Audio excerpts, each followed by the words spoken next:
Hello all, myself Kalivani Thuraraju. I am doing my PhD in Periyar University, Salem, Department of Food Science and Nutrition. Today we will be seeing the recipe for VENDHIYA, which is also called sweet fenugreek mash. One by one, let's see the ingredients which are needed for this. Now we'll see the ingredients which are required. Over here I have 30 grams of white rice and 30 grams of urad dal, which I have soaked for close to 2 hours, and I have drained the water from this mixture. Next we have sprouted fenugreek seeds. This fenugreek seeds I have soaked for close to 8 to 10 hours, and I have sprouted them yesterday morning, so it has sprouted very well now. We also have desiccated coconut. If you want, you can use fresh coconut as well for this dish.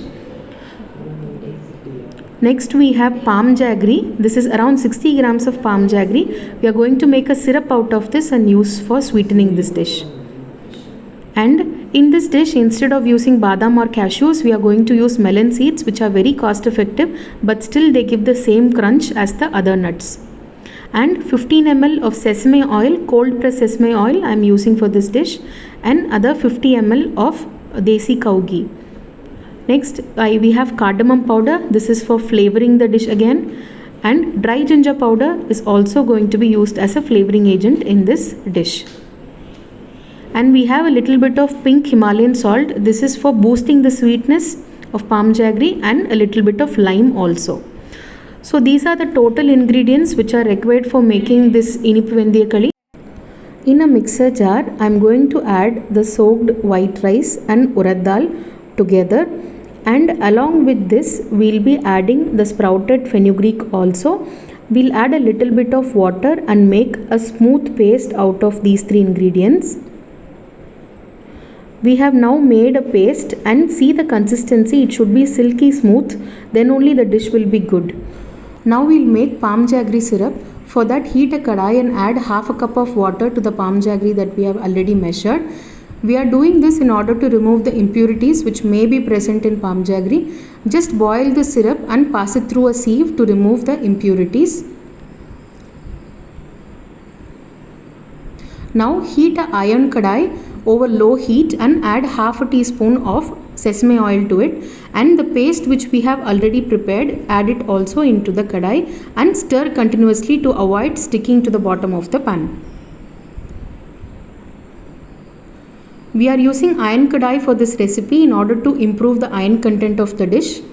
Now I have added half a cup of water to this, and we are going to let it boil for another 10 to 15 minutes. And when you touch your hands in cold water and the mixture is not sticking to your hands, you will know that the mixture has cooked. It will take around 10 to 15 minutes. And after this, we need to add the palm jaggery syrup that we have already prepared and mix it thoroughly. Now it is thoroughly incorporated inside the mash. Followed by this, we will be adding sesame oil and ghee into this. And after adding, we need to stir it continuously for another 2 to 3 minutes. Then we will add the melon seeds, shredded coconut, and mix the mixture that we have now. Let it sit for another 1 to 2 minutes.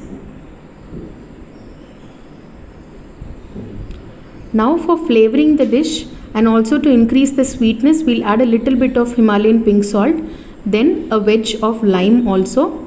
This lime will be acting as an enhancer of the iron content which is present in this dish, which will help in better absorbability of the iron. Now I am going to add dry ginger powder and cardamom powder for flavoring. Just a pinch of dry ginger powder and a pinch of cardamom powder, and mix the dish thoroughly. After this, we can switch off the flame and the dish is ready to serve. On a banana leaf or a banyan leaf, you can serve this dish in the shape of a dollop. Dip your hands in a little bit of sesame oil and make a small well in the middle. Inside the well, you have to add a little bit of sesame oil and half a spoon of jaggery powder, and garnish it with coconut flakes. Now, while eating, just take a little bit of the mash, dip it inside the jaggery coconut syrup, and you can enjoy it as such. Now the dish is ready to serve. This is the traditional way of serving this dish. Try and enjoy this very traditional recipe at your home as well. Thank you.